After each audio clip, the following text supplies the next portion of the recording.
우리는 출세해야지 행복하다고 생각하고, 돈이 많아야지 행복하다고 생각하고, 공부를 잘해야지 행복하다고 생각을 하는데, 제 생각에는 오히려 출세 안 하는 게 행복하고, 돈 적은 게 행복하고, 공부 못하는 게 행복할 수 있어요. 생각을 좀 바꾸세요. 우리 집에 조카 손녀가 태어났어요. 이제 3살 됐는데, 그 아이랑 같이 시간을 보내면은 그야말로 너무너무 재밌어요. 또 우리 누나가 만나면은 그렇게 주책스럽지 않은 여잔데, 요즘 만나면은 손녀 얘기밖에 안 해요. 손녀가 뭐 말한 거, 행동한 거, 또 우리 그 로사는 그 뱀을 참 좋아해요. 살아있는 뱀을 3살짜리가 목을 막 감고 막 뱀 만지고 도마뱀 만지고 아주 특이한 애. 그렇게 뱀을 좋아해. 만지는 걸 참 좋아하고. 그래서 이제 그 아이가 하는 행동, 3살짜리인데 무슨 주사를 맞으러 가는데 의사 선생님한테 그랬대. 나는 씩씩해서 안 운다고, 선생님. 나는 안 운다고. 근데 대개는 이제 그러고도 우는데, 얘는 주사를 딱 놨는데도 하나도 안 울고, 딱 맞고 난 다음에 내가 안 운다고 그러지 않았느냐고. 너무너무 아이가 참 재밌고 정말 신비하죠. 그리고 그 할머니, 할아버지, 엄마, 아빠, 또 나조차도 그 아이를 만나면 너무너무 즐거워요. 여러분들도 자식을 키울 때 그런 즐거움이 있었을 거예요. 근데 언제부터 원수가 되기 시작하냐면은 공부를 하면서부터 원수가 되기 시작해. 공부를 하면서부터. 그냥 그렇게 이쁘고 귀엽고 즐겁게 뱀 만지고 그냥 쭉 자라면은 걔하고 원수 될 일이 없을 거예요. 근데 공부를 시키는 순간부터 애한테 스트레스를 주는 거예요. 독해지라고. 너 그렇게 순해서는 안 된다고. 그러니까 애들한테 스트레스를 주기 시작하는 거예요. 제가 9월 10일 날 한국에 들어왔는데 처음 접한 소식이 뭐였느냐면, 부산에서 9월 1일 날 여중생 15살짜리 총 7명이 14살짜리 1년 어린 여동생을 2시간 동안 때린 거예요. 그것도 남자애들도 아니고 여자아이인데 그것도 15살. 이 15살이라면은 16살. 여기 16살을 뭐라고 그러냐면 이팔 청춘이라고 그러잖아요. 이팔이 16 해갖고 이팔 청춘이라고 그러잖아요. 그러면 이 16살짜리 여자아이들은 로미오와 줄리엣이 16살이었어요. 춘향이가 16이었어요. 심청이는 15살이고 성모님이 16살이었어요. 가장 여자가 아름다운 나이가 16이에요. 가장 순수하고 깨끗한 나이의 아이가 16이에요. 그리고 제일 예쁠 때가 16이라고 그래요. 사람이 제일 여자가 제일 예쁠 때가 16이라고 그래. 그래서 이렇게 보면은 중학교 3학년, 고등학교 1학년 아이들을 보면 정말 꽃 같은 아이들 많아요. 너무너무 예쁜 아이들이 많아. 그런데 그런 여자 아이들이, 이거는 깡패 중에 상깡패도 할 수 없는 일을, 그 판사님이 재판하면서 그랬잖아요. 개, 돼지도 이렇게 때리지 않는다고. 개, 돼지도 이렇게 때리지 않는다고.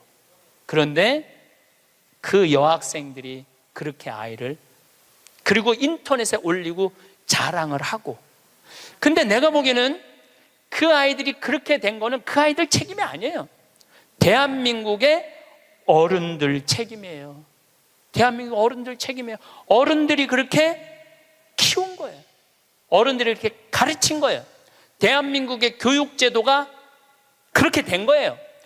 우리는 교육을 하는 거는 공부를 가르친다고 생각하는데, 여러분들, 교육은 공부를 가르치는 게 아니에요. 학교는 공부를 가르치는 데가 아니에요. 학교는 사랑을 가르치고, 양보를 가르치고, 협동을 가르치고, 노래를 가르치고, 예술을 가르치는 게 학교야.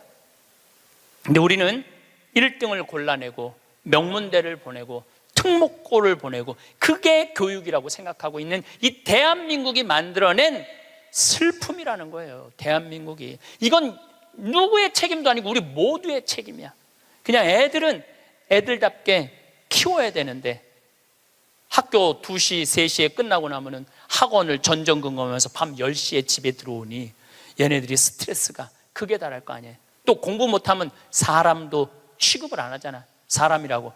되게 공부 못하는 애들이 성격이 좋은 애들이에요. 초등학교 때 공부 못하는 애들 봐요. 다 성격 좋은 애들이에요. 내일이 시험인데도 느긋한 애들, 근심 걱정 없는 애들. 그런데 내일 시험인데도 느긋하게 컴퓨터 게임하고 텔레비 보고 있으면은 엄마가 느닷없이 이렇게 말합니다. 내가 너 같은 거 낳고 좋다고 미역국 끓여 먹은 내가 미친년이다. 초등학교 4학년 애가 엄마가 왜 나를 낳고 미역국 먹었다고 미쳤다고 그러지? 이때부터 삐뚤어지기 시작하는 거예요. 그리고 되게 성격 좋고 공부 못하는 애들이요, 성적에 신경을 안 써요. 확인도 안 해. 성적 확인은 누구만 하냐면 엄마만 하는 거. 엄마만. 걔는 시험을 잘 봤는지 못 봤는지도 몰라. 성적표도 그냥 갖다 주고 그냥 행복하게 밥을 먹. 또 성격 좋은 애들이 밥을 또 잘 먹어요. 밥을 막 행복하게 먹고 있는데 성적 받아본 엄마가 애한테 또 한마디예요. 이 성적 받고 밥이 목구멍으로 넘어가냐? 너 그렇게 해서 어떻게 세상 살라고 그러느냐? 너 독하게 마음 먹고 살아야 된다. 그래서 애들이 점점 독해지는 거예요. 독해져 갖고 그렇게 1년 후배 여학생을 그렇게 두들겨 패는 거예요. 이거는 애들의 문제가 아니에요. 대한민국의 어른들의 문제예요. 부탄의 교육부 장관이 그 주간에 한국을 방문해서 부탄 국민 행복지수 1위 나라예요. 그런데 이 교육부 장관이 정말로 대한민국 사람들한테 기가 막힌 얘기를 하고 갔어요. 부탄은 학교를 1등을 골라내는 곳이 아니라고 생각한다. 우리 교육은 아이들이 학교 와서 행복하고 즐겁게 놀고 사랑하고 양보하고 배려하고 질서를 가르치는 걸 우리는 교육의 목표로 생각한다. 근데 우리는 하버드 대학을 보내야 되고 서울 대학을 보내야 되잖아요. 내가 그 얘기를 하니까 우리 후배 신부들하고 한 달에 한 번 모임이 있는데 후배 신부 하나가 그러더라고요. 신부님, 그 말 들어보니까 그래요. 어떤 아이가 엄마가 하버드대 그래갖고 애가 하버드대를 딱 합격하고 난 다음에 엄마한테 엄마 원하는 하버드대 갔어. 나 찾지 마. 그리고 사라졌대요. 아직까지 안 나타났대요. 아이가. 그러니까 하버드 대학은 누가 가고 싶었던 거야? 엄마가 가고 싶었던 거예요. 애가 가고 싶은 건 아니에요. 우리가 지금 뭔가 교육을 잘못하는 거죠. 여러분들 정말로 공부 못하면 불행할까요? 내 조카들은 그렇게 저지방 대학을 저지하겠다고 저지방 우유를 그렇게 먹었는데 다 저지방 대학교 나왔어요. 근데 우리 조카 애들은 다 행복해요. 우리 조카 애들이 제발 삼촌 방송에 우리 얘기 좀 하지 마 그랬는데도 내가 안 할 수가 없는 게 애들이 너무너무 행복해요.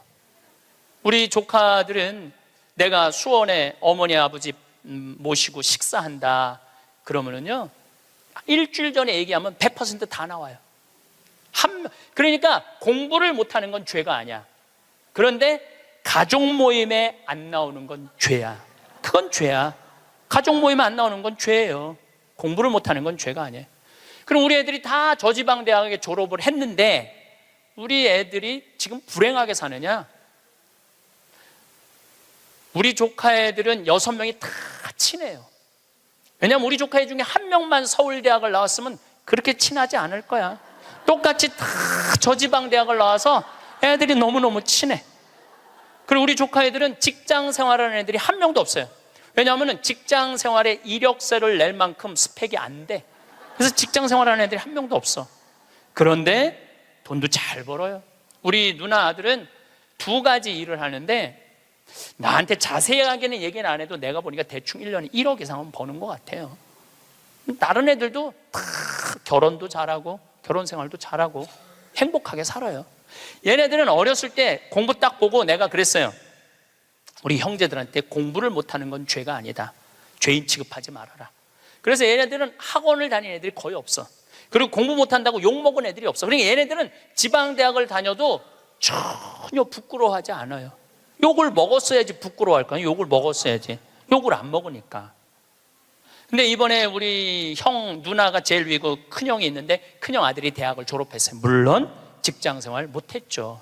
근데 누나 아들이 그 형 아들한테, 사촌이죠, 프란치스코와 클레멘스한테 내가 이걸 해보니까 이게 블루오션이다, 너 이거 한번 해봐라. 그래갖고 그 형이 보름 동안 다 시장 조사를 해주는 거야. 입지 조건까지도 다 조사를 해주고 나한테 보고를 했죠. 제가 한 5년 전부터 우리 형제들한테 우리 조카들이 이제 졸업하기 시작하는데 내가 보니까 얘네들은 직장 생활 못하고 다 장사할 것 같다. 근데 성격이 좋으니까 내가 보니까 장사해도 승산이 있을 것 같다. 그래갖고 개를 모았어. 한 달에 400만 원씩. 그러니까 5년을 모았으니까 2억 5천을 모은 거죠. 우리 조카들은 내가 그랬어. 니네들 은행 들락날락 하면서 자괴감 느끼지 말아라. 니네 외삼촌 형제들이 다 돈을 모았으니까 가게 할 때 다 오픈, 다 돈 대줄 거다. 다 대줬어요.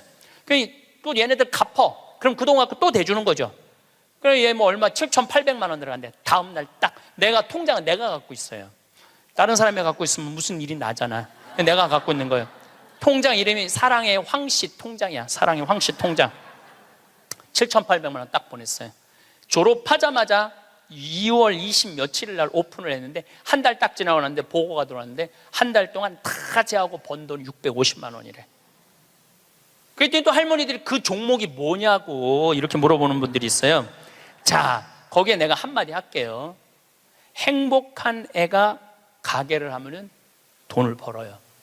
불행한 애가 가게를 하면은요 망하게 돼 있어요. 종목이 문제가 아니에요. 행복한 사람이 행복하게 사는 거예요. 얘네들은 그냥 쭉 행복하게 사는 거야. 스트레스 안 받고 바보 병신 소리 안 듣고 그냥 성당 열심히 나가고 너 착하고 할머니 할아버지 공경하고 그러면 돼. 우린 욕심 없어 너한테. 쭉 행복한 애들이 행복하게 사는 거예요. 얘네들 판검사 안 돼도 난 하나도 부끄럽지도 않고 난 내 조카들이 너무너무 자랑스러워요. 열심히 살고 얼마나 좋아요. 꼭 공부를 잘해야지 행복한 거는 아니다. 그냥 성실하고 착하고 마음이 따뜻하면은요 다 살아가요. 우리 생태마을에 우리 직원들이 40명이 있어요. 왔다 가는 사람이 한 100명도 넘을 거예요. 근데 제가 내린 결론은 행복하게 자란 애가 직장생활도 잘한다야. 과거에 뭐 술을 먹거나 컴퓨터 게임에 걸렸거나 우울증에 걸렸거나 조울증에 걸렸거나 대인 기피증에 걸린 애들은 아무리 내 강의를 듣고 싶으면 우리 애 좀 맡아주세요. 내가 많이 맡았어요. 정말로 수십 명도 더 데리고 있었어. 근데 그런 이력이 있는 애들은 결국은 직장생활을 못 하더라고요. 그런 이력이 있는 애들은 결국은 안 돼. 그러니까 결국은 애를 만들어내는 건 주위 사람이 아니야. 부모가 아이를 얼마나 아끼고 사랑하느냐, 이게 중요한 거예요. 공부가 중요한 게 아니고 출세가 중요한 게 아니고 이 세상에 와서 행복한 게 중요한 게, 행복한 게. 제가 이번에 애틀란타에 가서 한 집에 하루 딱 머물고 그 다음에 호텔에서 머물렀는데 내가 너무너무 사람들을 많이 만나니까 그 집 주인 자매하고 형제가 신부님 좀 편안하게 하루 아무도 안 만나게 해드린다. 그래갖고 아무도 그 집엔 오겠다는 분들이 많았는데 초대를 안 했어. 대신 아들이 하나 있는데 아들이 미국에서 두 번째로 좋은 테크 유니버시티, 그러니까 기술 대학교인데 4학년이래. 근데 아들한테 전화를 한 거야. 우리 집에 신부님 오셨으니까 너 와서 저녁 먹고 가라, 기숙사에서. 근데 내가 1시에 이제 좀 씻고 좀 방에서 누워서 쉬고 있는데 얘가 3시에 왔어. 3시에 와서 엄마하고 두런두런 얘기하면서 엄마 음식 준비하는 걸 다 옆에서 돕더라고요. 고기도 굽고 6시에 밥을 먹는데 아이가 너무너무 얼굴에 순해. 좀 너무너무 순하고 깨끗하고. 근데 밥을 먹고 이야기를 두런두런하고 밥 먹고 난 다음에 끝났는데 10시까지 나하고 얘기를 하는 거예요. 색소폰을 연주를 기가 막히게 하는데 자기 연주한 것도 다 보여줘가면서 밤 10시가 되니까 엄마가 너 이제 기숙사 가라고 10시에 집에를 가더라고, 학교를. 내가 여러분들 집에 갔어. 여러분들 자녀 중에 서울대학 법대 다니는 애가 있어. 근데 내가 여러분들 집에 방문했어. 5분 신부님 오니까 너 우리 집에 와서 저녁 식사해라. 그러면 와서 3시부터 밤 10시까지 식사 같이 할 자식이 얼마나 있을까요? 내가 보기에는 거의 없어요. 왜냐하면 내가 본당 신부 때 가정 방문하면은 방에 있는데도 나오는 애가 거의 없어요. 자기 공부한다고. 아니, 본당 신부님이 가정 방문을 했는데 방에 있는데도 안 나와. 이게 지금 대한민국의 교육의 현실이에요. 그게 여러분들 훌륭하게 키우는 거예요? 우리 집에 손님이 왔는데, 그것도 본당 신부가 왔는데 자기 공부한다고 내가 거기서 미사하고 한 2시간 있어도 얼굴도 안 비치는 자식들 천지예요. 그러니까 우리는 뭔가 지금 잘못하고 있는 거예요. 또 잊지 못하는 애가 또 하나 있어. 세크라멘토에 강의를 갔는데 총회장님 집에서 제가 머물렀어요. 밤 10시에 강의가 끝나고 저녁에 갔는데 그 집 아들이 대학교 4학년이었어요. 그런데 이제 총회장이 치과 의사라 이렇게 게스트하우스가 따로 있더라고요. 근데 거기서 이제 와인을 한 잔 먹고 이 얘기 저 얘기 했는데 1시 반까지 얘가 내 앞에서 이 시중을 들더라고요. 또 내가 물어봤어요. 야, 너 내일 학교 가야 된다며 왜 방에 안 들어가냐? 우리 집에 손님 왔는데 내가 어떻게 들어가서 자느냐? 나 그걸 아직도 잊지 않아요. 그리고 내가 신부님 잠자리 게스트하우스에 신부님 잠자리까지 봐줘야 되겠다는 거예요. 세크라멘토가 굉장히 덥거든요.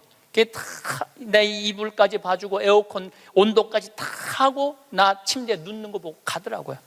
근데 내가 왜 이 얘기를 하느냐면은 얘가 이제 대학원, 그러니까 의대는 보통 4학년 학부 끝나고 의대를 가거든요. 치대를 갔어. 라스베가스에 있는 치대를 갔는데 아버지가 굉장히 서울 치대 나와갖고 굉장히 돈을 많이 버는 분이에요. 근데 치대를 가서 얘는 군의관으로 지원을 했어. 군의관으로 지원하면 의대가 1년에 학비가 1억이래요. 그 학비를 국가에서 다 대줘. 그 용돈도 다 내줘. 야, 너 아버지 돈 많은데 아버지한테 돈 달라고 그러지 왜 네가 군의관까지 지원을 하느냐? 근데 또 그 아이가 또 잊지 못하는 말을 했어요. 내가 왜 엄마 아빠의 미래를 빼앗아야 되느냐고. 자기가 아버지 돈 쓰면 엄마 아빠 나 얼마든지 할 수 있는데 우리나라 명문대학교 애들은 엄마 아빠가 언제까지 살았으면 좋겠냐? 60살까지 살았으면 좋겠다고. 자기 뒷바라지 하고 죽었으면 좋겠다고. 이게 지금 대한민국이 교육을 잘못하고 있는 거예요. 크게. 난 내 강의 때 핸드폰 올려도 한 번도 신경질을 부린 적이 없어. 한 번도. 이것도 다 이해가 되더라고. 내 나이만 돼도 네 바지에서 올리는지 내 바지에서 올리는지도 몰라. 예. 또 우리 할머니들 내가 노인대학 강의해 보면은 핸드폰이 울려도 이게 끌 줄을 몰라요. 유일한 방법은 받는 거야. 딱 봐도 나 신부님 지금 강의 들어. 근데 저쪽에서 엄마 중요한 얘기야. 그러면 공간 개념이 없어져요. 말해봐. 그러고 나보다 더 크게 대화를 해. 무슨 일인데? 막 이러면서 나이를 먹으면 어쩔 수가 없어요. 그래서 내가 깨어서 있으라는 거예요. 깨어서. 근데 저도 내 핸드폰 켜놨는지 꺼놨는지도 몰라. 근데 이 진짜 내 들은 얘기인데 어떤 자매가 핸드폰을 켜놨는지 꺼놨는지 핸드폰을 냉장고에 넣어놓고도 찾고 지갑도 잃어버리고 가방도 잃어버리는 자매가 있었대. 근데 여러분들 그렇죠? 지금 깜빡깜빡하죠? 옛날 같으면 46세 평균 연령이었을 때는 100년 전에 여러분들 지금 살아있는 사람 한 명도 없어. 다 죽었어. 근데 너무 오래 사니까 그런 일이 벌어지는 거야. 너무 오래 사니까 잊어먹는 것도 많고. 근데 어떤 자매가 하도 건망증이 많은 자매가 너무 잘 잊어먹었는데, 근데 한 번은 이제 운전을 하려고 딱 차에 탔는데 운전대가 없어졌더래. 운전대가. 내가 이제 잊어먹다 운전대까지 잊어먹는구나. 너무너무 당황을 했대. 이 운전대가 어디 갔나 이놈의 차에. 한참을 찾고 정신을 차려보니까 앞문으로 타야 되는데 뒷문으로 탄 거야. 뒷문으로 타갖고 거기서 운전대를 찾고 앉아있어. 이게 앞문인지 뒷문인지도 모르고서 참 이게 너무 오래 살아서 그래. 너무 오래 살아서. 어쨌거든 이 친구가 한국에 평창에 와갖고 내가 또 장어도 사줬어요. 근데 이미 벌써 치대를 졸업하고 한국에 와서 용산에서 근무를 하고 이제 돌아가서 의사를 개업을 했다고 그래요. 내가 외국에 이렇게 다니면 경쟁이 없는 나라 애들이요 부드러워요, 따뜻해요. 경쟁이 없는. 근데 경쟁이 있는 데를 가보면요 너무너무 살벌해요. 근데 대한민국은 나라 전체를 경쟁으로 만들어 놨잖아요. 그러니까 나라가 살벌한 거예요, 나라가. 또 이 프랑크푸르트에 유럽에 강의를 갔는데 그 가족들도 내가 잊지 못해. 내가 프랑크푸르트 주교자 성당에 가서 미사를 좀 봉헌하고 싶다 그러니까 엄마가 이 독일어가 유창하지 않았던 거죠. 아들하고 딸한테 연락을 하더라고. 딸은 학교 선생님, 아들은 법대인지 의대를 다니는데 신부님 안내 좀 하라고. 두 아이가 나와서 나를 안내를 하는데 기가 막히게 안내를 하더라고요. 그리고 너무너무 음식도 잘 시키고 하나하나 설명을 해주는데, 대한민국에서 여러분들 내가 명동에 가갖고 좀 명동 구경 좀 하고 싶으면 여러분들 자녀 중에 신부님 좀 안내 좀 하라고 그러면 여러분들 아들 중에 엄마가 가서 해. 내가 가서 해. 그러니까 이게 이 영어로 말하면 우리나라 애들은 프렌들리하지 않아요. 다정하지 않아요. 다정하지가 않아. 애들을 보면 굉장히 불편해, 애들이. 지금 이러니 대한민국이 그런 지금 이 자기 1년 후배를 벽돌로 머리를 깨고 소주병으로 때리는 애들이 앞으로 만들어갈 세상은 어떤 세상일 것 같아요? 지금 대한민국이요 교육제도를 바꾸지. 제가 아까 1000년, 100년, 10년, 2030년, 2040년 얘기하죠. 완전히 새로운 세상이 되고 있어요. 지금 공부 잘한다고 좋은 세상은 끝났어요. 행복한 사람이 많아야지 행복한 나라가 되는 거예요. 그러니까 여러분들 행복한 나라를 가꿔야 돼요. 행복한 나라를. 나는 자연인이다라는 프로 어때요? 보셔요? 산에 가갖고 그분들 아마 사업 망하고 건강 해치고 이런 분들이에요. 근데 그분들 물론 선택해서 가는 거겠지. 이 방송사에서 조금 조작도 있을 거예요. 그렇지만은 제가 보기에는 그 나는 자연인이다 그분들은 명예도 재산도 권력도 돈도 없는 사람들이야. 근데 그 사람들 행복해 보여, 안 행복해 보여? 행복해 보이죠? 국회의원들 지금 그 사람들 여러분 보면 행복해 보여, 안 행복해 보여? 그러니까 우리는 행복의 기준이 바뀌어야 돼. 신부님 말씀대로 성주순례도 가고 맛있는 것도 사 먹고 다 했는데 돈 다 썼는데 그때도 안 죽고 주머니에 돈 한 푼 없으면 어떻게 해요? 그때는 여러분들 어떻게 하면 되느냐면 집에 가만히 앉아 있으면 돼요. 그때는. 근데 문제는 뭐가 문제냐면은 나중에 쓰려고 지금 가만히 있는 분들이 많아요. 나중에 쓰려고. 근데 내가 이렇게 얼굴을 보니까 돈 쓸 수 있는 마지막 얼굴들이야. 나중에 어디서 나중에. 지금 안 쓰면은 나중에는 더 못 써요. 지금 안 쓰면 나중에 더 못 써요. 그러니까 지금 쓰세요. 성주순례도 가고, 한국도 지난 목요일 날 우리 직원들 데리고 민둥산에를 갔었어요. 정선에. 너무너무 잘 해놨어. 내가 뭐 전 세계를 다니면서 대한민국처럼 등산 잘할 수 있도록 꾸며놓은 나라도 없어요.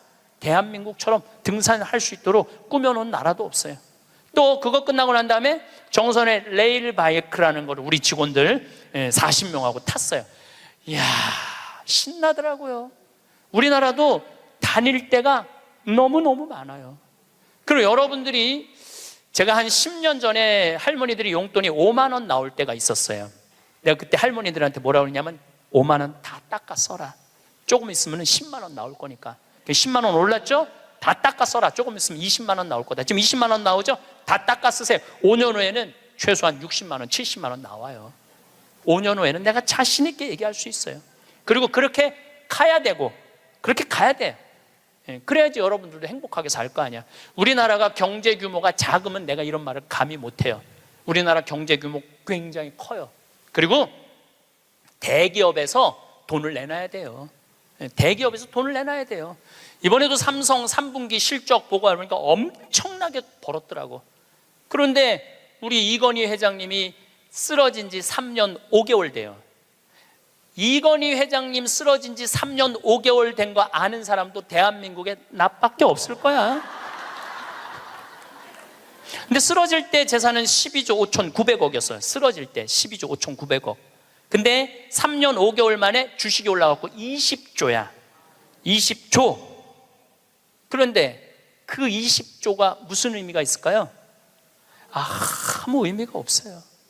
재물은요, 내가 나눌 때 의미가 있는 거예요. 나 혼자 이걸 가지고 나 돈 많다고 자랑하는 건 아무 의미가 없어요. 그래서 인생은 여러분들, 이제는 여러분들이 자아 완성이라는 큰 숙제가 남아 있어요. 이제 뭐 출세할 것도 아니고 판사 될 것도 아니고 검사 될 것도 아니고 국회의원 될 것도 아니고 대통령 될 것도 아니잖아요. 그건 또 중요한 것도 아니고, 가장 중요한 거는 내가 이 세상을 충만하게 살아가고 행복하게 살아가고 확신을 가지고 살아가는 게 중요한 거예요. 그러려면 자아 안성을 하기 위해서 뭐가 필요하냐면 깨달음이 필요한 거예요. 깨달음. 깨달으려고 여기 나온 거 아니에요? 그렇죠? 오늘 많이 깨달았죠? 여러분들은 내가 봐도 훌륭한 분들이야. 훌륭한 분들이야. 예. 여러분들 정말 훌륭한 분들이에요. 여러분들 같은 마음이 많은 분들이 있으면 대한민국은 행복해요. 제가 사제로 살면서 처음에는 몰랐어요. 사제가 얼마나 위대한 일을 할 수 있는 사람인가를 몰랐어요. 그냥 신부 강론하고 미사하는 건 줄만 알았어요. 근데 지난번에 우리 평화방송에서 성서 황창현 신부와 함께 했다는 성경 여행 있죠? 예, 그거를 하면서 12번을 강의를 해서 총 24시간이지만 한 번 강의할 때마다 내가 한 사람씩 고쳐준다고 그랬어요. 병원에서. 왜냐하면 예수님 성서를 묵상하면 전부 병 고치는 거야. 여기 오신 분들도 아마 아픈 것 때문에 고통스러운 분들 많을 거예요. 그리고 이게 빨리 치유되기를 간절하게 바라는 분들 많을 거야. 근데 문제는 나는 말씀의 은사는 받았는데 치유의 은사를 못 받았어요. 난 진짜 치유의 은사가 없는 것 같아. 남들은 안수기도 하면 막, 우리 오홍진 신부님 한참 젊었을 때 성령 충만했을 때 이쪽 쓰러진다면 이쪽 100명 쓰러지고 저쪽 100명 쓰러지고 그러는데, 나는 25년 동안 안수기도를 그렇게 했는데도 쓰러진 사람이 한 명도 없어요. 정말로. 그리고 그게 치유 은사 있는 신부들이 있어요. 확실히 그걸 내가 느껴요. 분명히 있는 분들이 있어요. 근데 내가 이렇게 신부님 제발 그래도 안수 좀 해주세요 그래갖고 내가 탁 손을 얹으면은 내가 느껴. 내 손에서 아무것도 안 나오는 게 느껴져. 이 아무것도 안 나오는 누르고 있는 나도 한심하고, 더 한심한 건 아무것도 안 나오는데 치유하겠다고 머리 디미는 교우들이 더 불쌍한 거예요. 더 불쌍해. 미안하기도 하고 안타깝기도 하고. 그런데 12명을 수술을 해주겠다고 빈센트 병원하고 연락을 했는데, 정말로 놀라운 거는 돈이 8천만 원이 들어가요. 12명 수술해 주는데 병원에서 반 부담하고 내가 반 부담하는 거니까 8천만 원이 들어가는데, 그 돈이 마지막에 얼마까지 들어왔느냐면 8,150만 원까지 들어왔어. 그래갖고 내가 150만 원도 스님한테 보냈어. 신부님 8천만 원이라는데 150만 원은 왜 보냈습니까? 들어왔으니까. 돈이 들어왔으니까. 이거 가지고 과일 사서 보내고, 수술한 사람들 영양제 사서 보내라고 병원에서 그 150만 원 갖고 12명한테.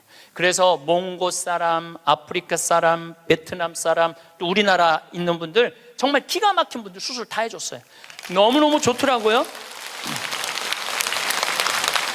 아주 쑥스러우네. 내가 박수 받으려고 그러는 게 아닌데.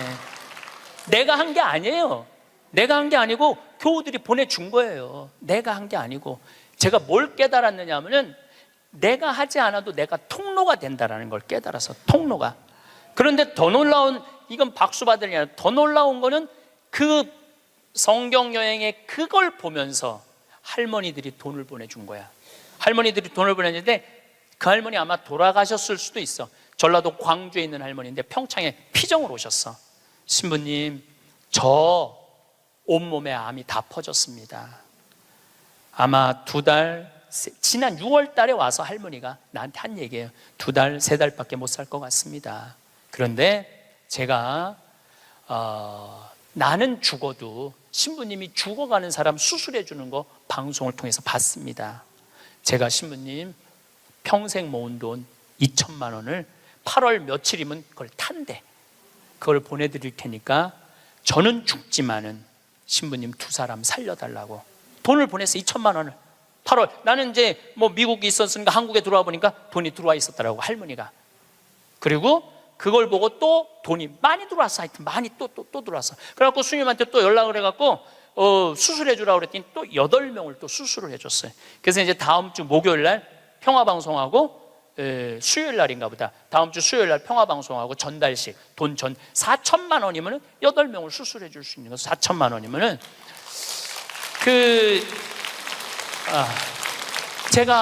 저는 한 푼도 안 냈어요. 저한테 박수 치지 마세요. 저는 한 푼도 안 냈어요. 근데 제가 뭘 깨달았느냐 하면은 내가 좋은 지향을 가지고 저는 이런 일을 하고 싶습니다. 이렇게 도와주고 싶습니다. 내 이 지향을 가지고 살면은 하느님이, 그리고 하느님을 사랑하고 하느님 나라를 사랑하는 교우들이 도와주는구나. 그러니까 내가 심부름의 역할은 할 수 있는 거 아니냐. 그런 걸 깨달으니까 이제 어려운 데를 찾아서 도와주게 되더라고요. 근데 놀라운 거는 이제 얼마 전에는 외방선교에서 필리핀 바기오라는 곳에서 이상원 배다라는 젊은 신부가 10년 동안 거기 농민들을 위해서 살았대. 유통 시스템을 하고 싶대. 냉동차가 있으면은 마닐라로 그 농사진 걸 보낼 수 있대. 그래서 그것도 또 5천만 원을 도와줬어요. 근데 내 돈으로 도와주는 게 아니에요. 도와주라고 보내주는 분들이 너무너무 많은 거야. 그래서 아마 다음 달에는 내가 이제 동영상을 여러분들 보면은 기가 막힐 거예요. 아프리카 잠비아에 지금 이루어지고 있는 일들을 보면은 기가 막힐 거예요. 그래서 여러분들도 내가 왜 사는지 그걸 깨달아야 돼. 내가 왜 사는 이유가 있을 거 아니에요. 그냥 살아? 내가 하다 못해. 여러분들 자식들한테도 성당 나오는 자식들한테, 성당 안 나오죠, 자식들. 여러분들은 전부 다 열심히 한 분들 아니야. 그럼 제일 고민이 뭐야? 자식 성당 나오는 거 아니야. 그렇죠? 성당 나왔으면 좋겠어. 근데 애들은 성당 나가기 싫어. 먹고 살기도 바쁘고 성당 나가면 이거 해라 저거 해라 싫어. 그래서 성당 나가기 싫은데 오래간만에 엄마네 집에 갔는데, 어머니네 집에 갔는데 80 넘은 어머니가 웃으면서 얘기해도 성당 나갈까 말까 한데, 머리는 하얗고 얼굴엔 주물이 자글자글하고 웃어도 이쁠까 말까 한데 거기다 인상을 써가면서 성당 좀 나와. 어떤 놈이 성당 나가고 싶어? 더 나가기 싫지. 근데 여러분들 그렇게 말하면 그건 성교가 아니에요. 아들이 오래간만에 오잖아요. 얘야, 내가 하느님을 믿으니까 참 행복하다. 내가 지난번에 삼성산 성제 가고 신부님 강의를 들었는데 출세하는 거 그거 부러울 큰 없다고 그러더라. 나는 우리 아들이 더 자랑스럽다. 나는 너를 보면은 너무 자식 하나 잘 얻었다고 생각한다. 나는 하느님한테 너무너무 감사하고 내가 사는 게 너무너무 기쁘다. 한마디 또 해서 신부님이 나를 얼굴을 보는 돈 쓸 수 있는 마지막 기회라고 그러더라. 그래서 내가 지난번에 냉면 가서 사 먹었는데 오장동에 가서 냉면 사면 너무 맛있더라. 나는 하느님 믿어서 너무너무 행복하다. 그리고 여러분들이 돌아가셔서 세상을 떠났어. 난 천당 갈 거다. 아들이 먹고 살기 힘들고 사는 게 지칠 때 엄마 생각하겠죠. 야, 우리 엄마가 살아생전에 그렇게 하느님 믿어서 행복하다는데 나도 하느님한테 가야지. 여러분들이 하늘나라의 증표가 될 수 있는 거예요. 그것도 나누는 거예요. 그것도 저는 물을 볼 줄 알아요. 밑에 또 물 봐달라고 그러는 사람 또 있으면 안 되는데 운물, 그러니까 대수층에 한 20m, 30m의 물을 봐요. 근데 한국에서는 제가 물 안 봐요. 아프리카에서, 잠비아에서는 내가 물을 봐요. 여기 물 나온다 찍으면 딱 나와. 그거 얼마나 좋은지 몰라. 내 능력으로 여기에 우물을 팔 수 있는 자리를 찍어낼 수 있다는 게 얼마나 좋은지 몰라요. 얼마나 좋아. 그러려면 뭐를 해야 돼? 공부를 해야지. 그냥 봐. 배워야지. 내가 그래서 물 보는 책을 2권, 3권을 사서 읽었어요. 수맥 보는 방법을. 그 논문으로도 나왔더라고. 그게 그냥 하는 게 아니라 논문으로 나왔더라고. 논문으로. 그러니까 내 차에는 항상 그 은 막대가 있어요. 그것 다 보기 쉬워요. 하나 깨달으면 하나 나눠줄 수 있잖아.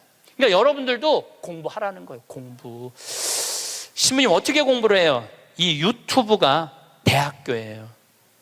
유튜브 안에 이 성서 강의도 다 올라와 있어. 그리고 요즘 4차 산업에 대해서 기가 막히게 교수들이 해놨더라고요.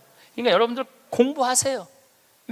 맨날 드라마나 그냥 맨날 네 아들이냐 내 아들이냐 뭐 이런 거 그런 거 시청하지 마시고 좋은 유튜브 공부 많이 하세요. 그리고 이렇게 피정 다니는 것도 최고의 공부야. 자, 깨달음을 얻었다면 그 다음에 하는 일은 나눔이야. 나눔.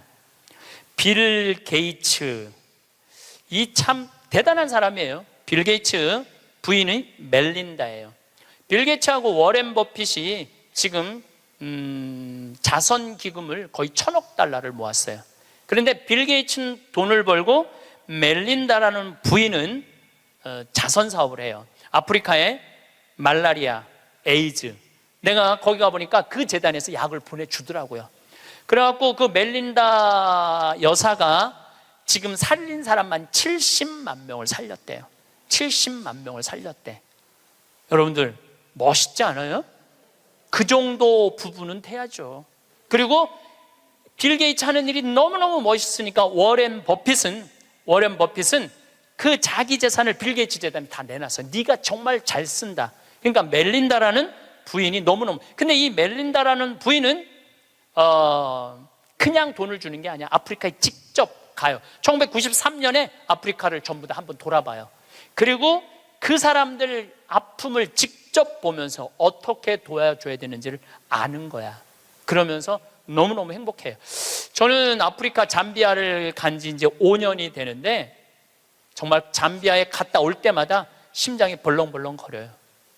우리 대한민국이 할 수 있는 일은 너무나 많아요. 처음에는 의사가 3명인데 5년 만에 몇 명으로 늘어났냐면 12명으로 늘어났어요. 안과 의사, 치과 의사, 이 피부과 의사까지 오면 더 좋을 것 같아요. 왜냐하면 거긴 피부가 엉망이거든요.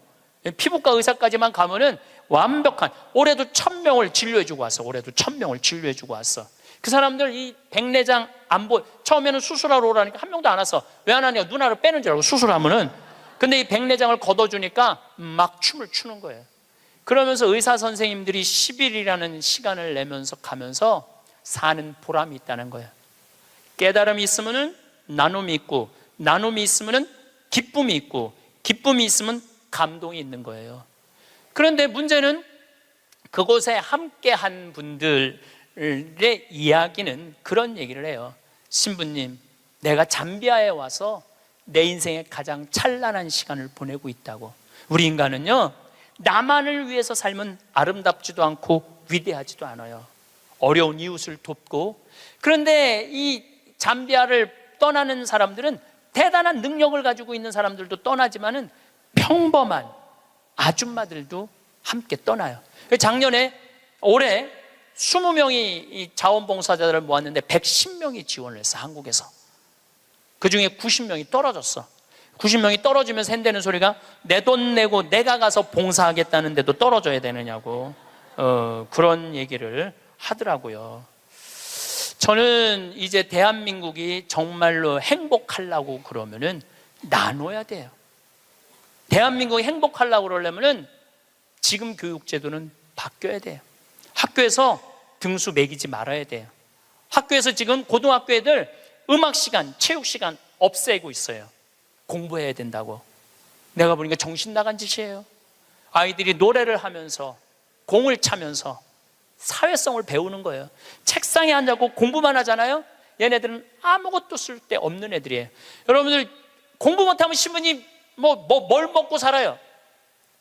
지금 대한민국의 공장에 외국인 노동자가 150만 명이에요. 우리 형님도 공장을 운영하는데 외국인도 한 달에 240만 원을 줘야 된대요. 그러면은 내가 펜대 굴릴 생각 안 하고 몸으로 해갖고 여러분들 지금 공장에 가면은 천지가 돈 2, 300만 원 다 받아요. 근데 우리는 뭐만 배웠어? 공부만 배웠고 출세만 배웠고 최고 높은 자리에 올라가는 것만 배웠어. 공장에서 일하는 건 용납을 할 수가 없는 거야, 자존심 상해서. 그래서 명문대학교 나온 애들 50%가 취직이 안 된 애들이 집에서 놀고 있는 거야. 누구 거 빼먹고 살아? 엄마 아빠 미래를 빼먹고 살고 있는 거예요. 엄마 아빠 미래를. 근데 이게 왜 그러냐면 대한민국이 잘못 키워서 그래요. 잘못 키워서. 몸으로 사는 거는 결코 나쁜 게 아니에요. 몸으로 사는 것처럼 솔직하고 정직한 게 없는 거예요. 그래서 여러분들도 정말 애들을 공부로 가르치지 말고 사람을 가르치는 교육을 저는 했으면 참 좋을 것 같아요. 이제 다음 달에는 제가 마지막으로 이렇게 살았으면 어떻게 죽어야 되느냐. 이 죽는 것도 큰 숙제예요. 여러분들 최고의 숙제가 뭔지 알아요? 잘 죽는 거예요. 잘 죽는 거. 내년 2월 달부터 사전 의료 의향 지향서, 그러니까 나는 사전 연명 의료 그거를 이제 나는 이제 죽을 때 연명 치료 안 한다. 그게 법으로 통과됐어요. 법으로 통과가 되었고 내년 2월 달부터는 나는 암에 걸렸다. 그러면은 더 이상 치료 원하지 않는다. 말기 암 더 이상 치료 원하지 않고 심폐소생술 안 한다. 여러분들 80살 넘어갖고 심폐소생술 하면 어떻게 돼요? 갈비뼈 다 부러져요. 왜 죽어가면서 갈비뼈 부러뜨려가면서 죽어야 돼? 그냥 편안하게 죽으면 되지. 그러니까 죽는 것도 큰 숙제야. 우리는 평생 무언가를 손에 쥐기 위해 애쓰며 살아갑니다. 마치 사막의 신기루를 보고 물인 줄 알고 달려가는 사람처럼 저 너머에 빛나는 것이 행복일 것이라 믿으며 숨 가쁘게 달려왔습니다. 남들보다 조금 더 나은 자리, 조금 더 넉넉한 살림, 자식들의 빛나는 이름표 같은 것들입니다. 그것들을 손에 넣으면 목마름이 해결될 것이라 생각했습니다. 하지만 막상 가까이 다가가 보면 그것은 손에 잡히지 않는 아지랑이일 때가 많습니다. 어느 날 문득 뒤를 돌아보면 손에 쥔 것들이 과연 나에게 진정한 기쁨을 주었는지 생각에 잠기게 됩니다. 어쩌면 행복은 무언가를 더 채우는 것이 아니라 불필요한 것들을 덜어내는 일일지도 모릅니다. 꽉 쥐었던 손을 활짝 펴고 마음에 쉴 새 없이 불던 바람을 잠재우는 일 말입니다. 어린아이의 웃음소리를 들어본 적이 있으십니까? 세상의 어떤 소리보다 맑고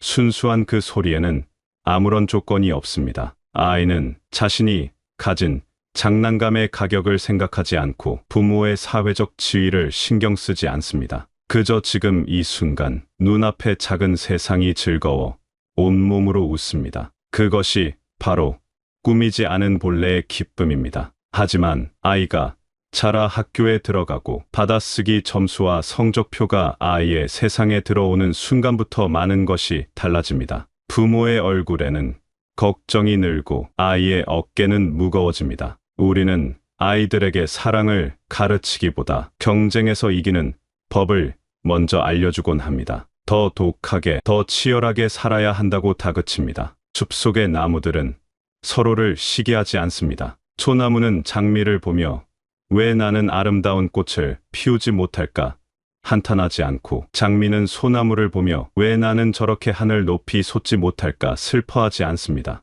각자 자신에게 주어진 모습 그대로 묵묵히 뿌리를 내리고 하늘을 향해 자라날 뿐입니다. 우리 아이들도 저마다 다른 씨앗과 같습니다. 하지만 한번 생각해 보아야 합니다. 1등을 가려내기 위한 교육이 과연 아이를 행복한 사람으로 키워낼 수 있는지 말입니다. 학교에서 사랑과 양보, 협동을 배우지 못한다면 그 아이는 어른이 되어서도 진정한 관계를 맺기 어렵습니다. 세상에는 수많은 길이 있습니다. 공부로 성공하는 길도 있지만 손으로 무언가를 만들며 기쁨을 얻는 길도 있고 따뜻한 마음으로 다른 이를 도우며 보람을 느끼는 길도 있습니다. 성적이 좋지 않다는 이유로 아이를 나무라는 것은 마치 씨앗에게 왜 빨리 꽃을 피우지 않느냐고 윽박지르는 것과 같습니다. 모든 씨앗은 저마다 꽃을 피우는 계절이 다른 법입니다. 묵묵히 제 할 일을 하는 아이들이 있습니다. 공부는 조금 뒤처질지 몰라도 친구의 어려움을 보면 먼저 손을 내밀고 어른을 보면 먼저 고개를 숙일 줄 아는 아이들입니다. 그런 아이들이 가진 따뜻한 성품이야말로 세상에서 가장 귀한 보물입니다. 저 먼 나라 부탄의 이야기는 우리에게 깊은 생각을 하게 합니다. 그곳에서는 학교가 아이들이 행복하게 노는 법을 배우는 곳이라고 합니다. 친구들과 어울려 사랑하고 배려하는 마음을 키우는 것을 가장 중요한 공부로 여깁니다. 1등을 해서 좋은 대학에 가는 것만이 성공이라고 가르치지 않습니다. 그 결과 그 나라의 아이들은 자신이 남들보다 조금 부족하더라도 부끄러워하지 않고 스스로를 사랑할 줄 알게 됩니다. 행복한 사람이 빵을 만들어도 맛있는 빵이 나오는 법입니다. 마음이 행복으로 가득 찬 사람이 자신의 삶을 더 행복하게 꾸려나가는 것은 당연한 이치입니다. 우리의 삶도 마찬가지입니다. 어느 대학을 나왔는지가 행복을 결정하지 않습니다. 자녀가 어떤 직장에 다니는지가 내 삶의 가치를 증명하지도 않습니다. 그보다 더 소중한 것은 온 가족이 한자리에 모여 따뜻한 밥 한 끼를 나누는 시간입니다. 오래된 앨범을 펼쳐놓고 빛바랜 사진 속 추억을 이야기하고 서로의 얼굴에 늘어난 주름을 보며 함께 웃어주는 시간입니다. 사는 게 바쁘다는 핑계로 가족 모임에 빠지는 것은 내 삶의 가장 큰 행복을 스스로 걷어차는 일과 같습니다. 돈으로도 살 수 없고 세상 어떤 명예와도 바꿀 수 없는 것이 바로 가족의 사랑입니다. 혹여 가족 간에 서운한 마음이 있다면 이제는 풀어도 좋습니다. 원망을 마음에 품고 사는 것은 뜨거운 돌을 손에 쥐고 남에게 던지려 하면서 정작 자기 손만 대는 것과 같습니다. 용서는 남을 위한 것이 아니라 바로 나 자신의 평화를 위한 가장 큰 선물입니다. 자녀가 좋은 학교에 가지 못했다고, 남들처럼 큰 성공을 거두지 못했다고 속상해할 필요가 없습니다. 그저 제 몫의 삶을 성실히 살아가고 가족의 소중함을 잊지 않는 것만으로도 충분히 훌륭한 인생입니다. 미국의 어느 명문 대학에 다니는 학생이 있었습니다. 그 학생은 매일 저녁 부모님과 식사를 함께하며 그날 있었던 일을 조잘조잘 이야기했습니다. 부모는 그저 가만히 들어주며 고개를 끄덕여줄 뿐입니다. 우리의 모습은 어떻습니까? 자녀가 명문대에 가면 온 동네에 자랑하지만 정작 그 아이와 하루에 몇 마디나 진솔한 대화를 나누는지 돌아보아야 합니다. 마음과 마음이 오가는 소통이 없는 관계는 사상누각과 같습니다. 진정한 교육은 지식을 머리에 채워주는 것이 아니라 가슴을 따뜻하게 데워주는 일입니다. 나이가 들어간다는 것은 삶의 지혜가 깊어지는 과정입니다. 그리고 그 지혜의 끝에서 우리는 나눔의 기쁨을 발견하게 됩니다. 평생 나 자신과 내 가족을 위해 채우는 삶을 살았다면 이제는 비우고 나누는 삶을 통해 더 큰 행복을 경험할 수 있습니다. 나눔은 가진 것이 많아야 할 수 있는 것이 아닙니다. 따뜻한 말 한마디, 작은 미소 하나도 누군가에게는 큰 힘이 되는 나눔입니다. 내가 가진 시간과 지혜를 나누는 것도 귀한 나눔입니다. 이웃의 이야기를 잠자코 들어주는 것, 내가 먼저 살아본 인생의 경험을 젊은이에게 조용히 들려주는 것 모두가 세상을 더 따뜻하게 만드는 일입니다. 한 사제가 있었습니다. 그는 신자들과 함께 성경의 땅을 여행, 조금씩 돈을 모았습니다. 그리고 그 돈으로 아프고 가난한 사람들의 수술비를 대주었습니다. 수술을 받고 건강을 되찾은 사람들이 눈물을 흘리며 고마워할 때 그는 자신이 한 일이 아무것도 없다고 말했습니다. 자신은 그저 돈이 지나가는 통로였을 뿐 모든 것은 신의 은총과 사람들의 따뜻한 마음이 한 일이라고 겸손하게 말했습니다. 그렇습니다. 나눔은 내가 무언가를 베푸는 행위가 아니라 더 큰 사랑이 나를 통해 흘러가도록 내어주는 일입니다. 그 과정에서 우리는 돈으로는 결코 살 수 없는 깊은 감동과 기쁨을 얻게 됩니다. 하나의 촛불이 다른 1000개의 초에 불을 붙여주어도 자신의 빛을 잃지 않는 것처럼 나눔은 결코 내 것을 줄어들게 하지 않습니다. 오히려 내 마음의 빛을 더욱 밝게 할 뿐입니다. 세계적인 부자인 빌 게이츠 부부도 인생의 후반을 자선 사업에 쏟아붓고 있습니다. 그들은 돈을 버는 것보다 그 돈을 의미 있게 쓰는 것이 얼마나 큰 행복인지를 온몸으로 보여주고 있습니다. 아프리카 잠비아의 작은 마을에 병원을 짓고 말라리아 약을 보내며 수많은 생명을 살리는 일에서 그들은 인생 최고의 기쁨을 맛보고 있습니다. 이처럼 나눔은 내 삶을 더 풍요롭게 만들고 내 존재를 더 가치 있게 만드는 가장 확실한 길입니다. 우리가 살아가는